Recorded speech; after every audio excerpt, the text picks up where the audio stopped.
Ayan, good evening! Ayan, for today's video, magluluto tayo ng ating ulam ngayon. Yan, sabay-sabay na natin nilagay ang sibuyas, luya, kamatis.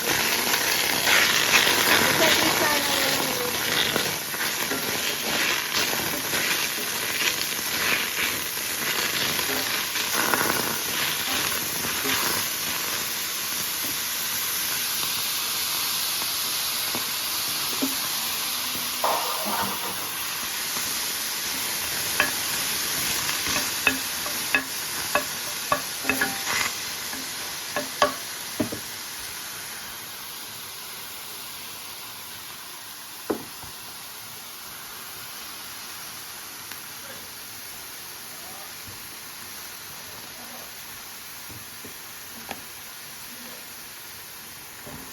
Tapos yan, pwede na yan.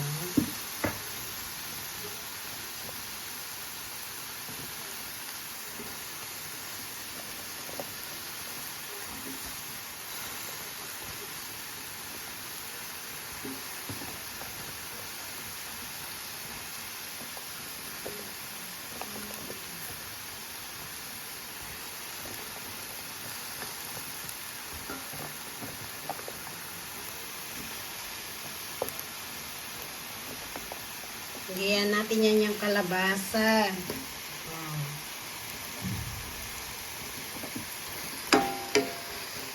Yan, ginigisa ko siya pero wala siyang oil mga lalas. Ha?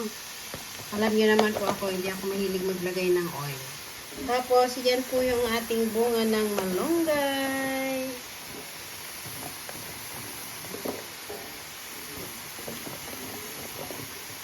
Dami ano? Bunga ng malunggay yan.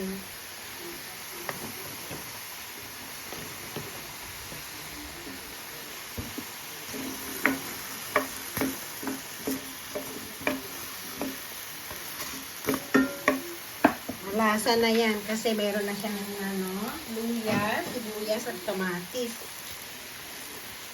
Tapos, lagay naman natin yung okra.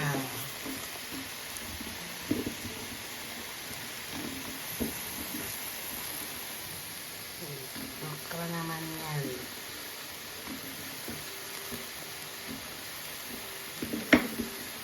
Hugas ng lahat yan mga lalas. Tapos dito ilalagay natin itong bulaklak ng zucchini. Kasi parang bulaklak din siya ng kalabasa. Ito naman yan. Tapos ito naman kamote. Dami ano? Ito yung kamote. Para masarap. Puro gulay ang kainin namin kasi ngayon. Kaya, ayan, parang ano siya, bulang lang. Kasi wala siyang hindi ko siya lalagyan ng bagoong. Yun lang. Tapos, meron tayong dalawang sili dito. Ayan.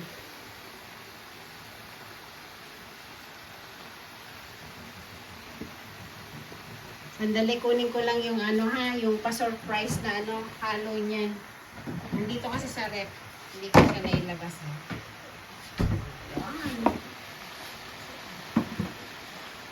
Yan, habang yan, ay tsura niya. Lagay naman natin itong ating inihaw na isda. Diba? Inihaw na isda. Tapos, saka natin siya lalagyan ng tubig. Yan na yung pinakasabaw niya. Marami na po yan. Tapos, lalagyan lang natin siya ng asin, mga lalaps. Asin lang, sapat na.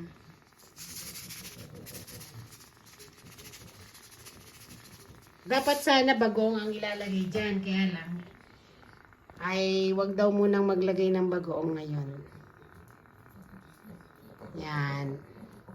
Tapos tatakpan na natin mga lalas hanggang sa kumulo.